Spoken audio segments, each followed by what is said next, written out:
quarterback has come off the board, and it's not Shedeur Sanders. The Browns have drafted Dylan Gabriel, not Shedeur Sanders. Man, my Browns plan is coming through here. Dylan Gabriel to the Browns at pick 94. Now they just need to draft Kyle McCord later and just go fight for it. Go get it, baby. Dylan Gabriel off the board. He's the guy this year where you say if he was 2 to 3 inches taller, he's a first-round pick. All the tools. He's got a good arm despite being short. The Browns have had a short guy with a good arm before named Baker Mayfield. Good arm. Competitor. Productive at 3 different places.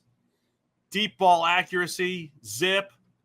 He's nimble in the pocket. He can run a little bit. I like Dylan Gabriel quite a bit. He was my favorite developmental quarterback in this draft. I agree. And I had him, I think, QB4. Yeah. So, but this is the pick that tells you that the Shedeur Sanders thing is not an on-the-field evaluation, right? Or at least not entirely, right?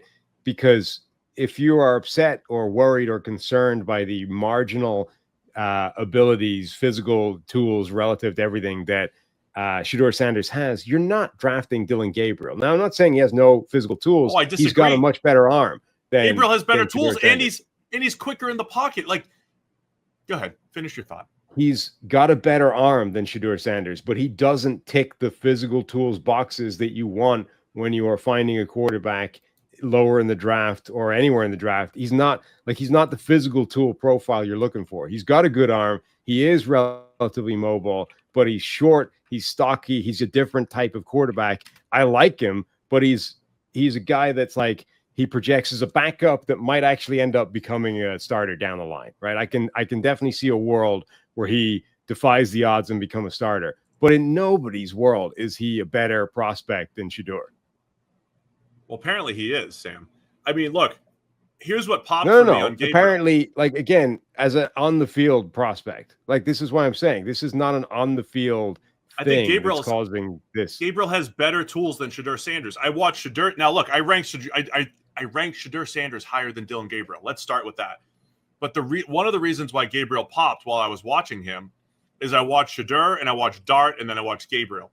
And I watched Dart and Sanders when they were under pressure, the same concerns that we've mentioned a ton through this whole process. When they're under pressure, they don't move well. They don't avoid pressure well. They're not pocket quick. They're not pocket nimble, pocket athleticism. And then I see Dylan Gabriel knowing when to scramble. When he needs to avoid the rush, he does it. And he did it way better than those other guys.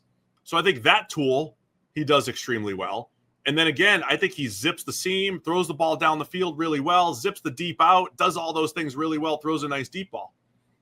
Honestly, the stereotypes on Gabriel the stereotype of a short quarterback, I think it's all inverted. I think where he needs to improve is short area accuracy, some of his ball placement on the underneath stuff. I don't think he's great at that. I think he's actually good at creating chunk plays down the field and then creating with his legs. Had that game-winning run against Ohio State in the regular season game. I think his arm's good. I don't think he's a great arm talent guy, like off platform or anything, but I think he's got good zip when he can wind up and let it go and get the ball down the field. So we had a discussion pre-draft. What do the Browns do at quarterback? I heard Andrew Berry say it's going to be a loaded quarterback room. And I interpreted that as volume. Now you have Joe Flacco, Kenny Pickett. I interpreted that as they might go double down, right? If there's no clear number 2 quarterback in this draft, what if we draft 2? I don't think they're done. I really think they could go Dylan Gabriel and one other player. Could be Shedeur later. Who knows? Get them both in there. Go ahead. Compete. We have talked about that strategy for years. The Browns have as many staffers on the analytics team as any other team in the NFL. I think they're going to draft another quarterback later. It could be Shedeur Sanders. It could be Kyle McCord. It could be Will Howard.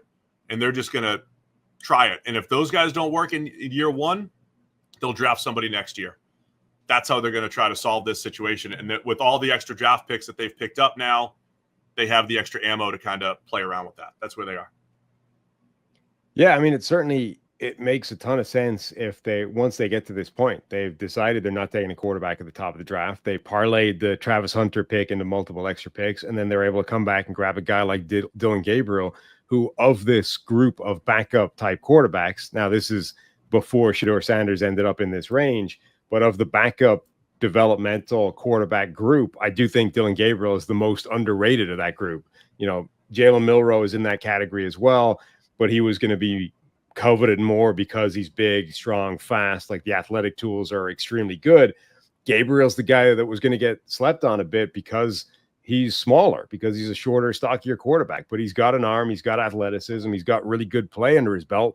And I really like that. I mean, Kenny Pickett, Joe Flacco, Dylan Gabriel should start games this year just based off that trio of quarterbacks. I still really like what the Browns are doing. I really like what the Browns are doing. Mason Graham, Carson Schwessinger, Quinshon Judkins, Harold Fannin Jr., now Dylan Gabriel, and a first-round pick next year. That's their haul so far. Browns are – no, look, I don't know how these are process moves here by the Browns. Doesn't mean it's always going to pan out. Part of this is like, we're taking a shot on Dylan Gabriel. Let's see what happens. But, man, I really like it. Thanks for watching all the way to the end of our video. For more great content, click here to subscribe and here to watch another video. We'll see you again soon.